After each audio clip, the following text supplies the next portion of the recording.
Hello viewers, నేను మీ Pavani. Welcome to Pavani food book. Tomato రోటి పచ్చడికి కావాల్సిన పదార్థాలు: టమాటో, పచ్చిమిర్చి, చున్నులపై, కొత్తిమీర, కల్లుప్పు, జీలకర్ర. ముందుగా మనం తీసుకున్న టమాటాలని 4 ముక్కలుగా కట్ చేసుకుందాం. ఈ విధంగా కట్ చేసుకుంటే టమాటాలు త్వరగా సాఫ్ట్గా కుక్ అవుతాయి. కట్ చేసుకున్న టమాటాలను ఒక పక్కకు ఉంచుకొని ముందుగా తీసుకున్న పచ్చిమిర్చిని కూడా ఈ విధంగా కట్ చేసుకుందాం. ఇప్పుడు స్టవ్ ఆన్ చేసి ఒక పాట్ పెట్టుకొని దాంట్లో 2 టేబుల్ స్పూన్ల ఆయిల్ వేసుకుందాం.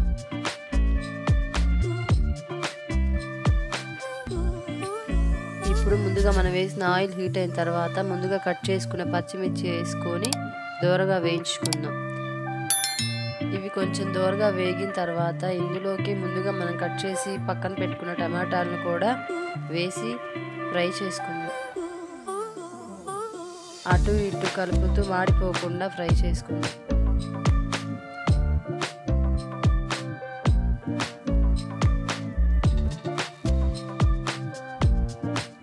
టమాటోలో ఉన్న వాటర్ అంతా ఎగిరిపోయేంత వరకు ఫ్రై చేసుకుంటూ ఉడికించుకుందాం. ఇలా ఫ్రై చేసుకున్న టమాటో పచ్చిమిర్చిని దగ్గర అయ్యేంత వరకు సాఫ్ట్గా కుక్ చేసుకోవాలి.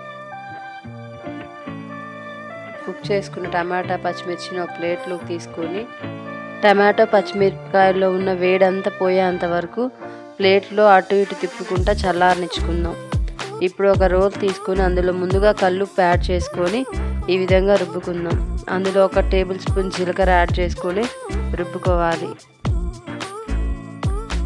జీలకర్ర అంతా స్మాష్ అయ్యేలాగా రుబ్బుకోవాలి. అందులోకే పొట్టు తీసిన చున్నులపాయలను కూడా వేసుకొని రుబ్బుకుందాం.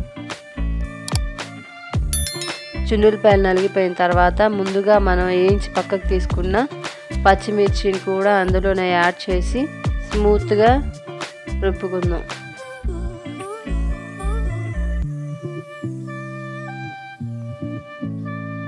ఈ విధంగా కొంచెం తొక్కులుగా వచ్చేలాగా రుబ్బుకుందాం.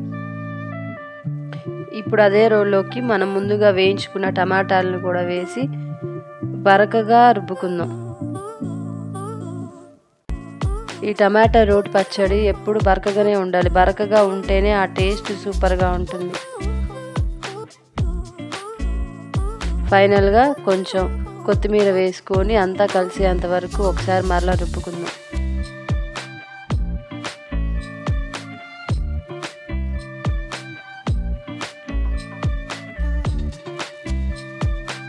అంతేనండి, మనకు కావాల్సిన టమాటో రోటి పచ్చడి తయారైపోయింది. దీన్ని ఒక సర్వింగ్ బౌల్లో సర్వ్ చేసుకుంటే సింపుల్ అండ్ టేస్టీ టమాటో రోటి పచ్చడి తయారైపోయింది.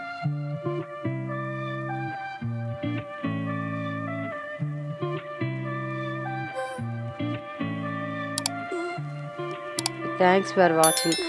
Like, share, subscribe.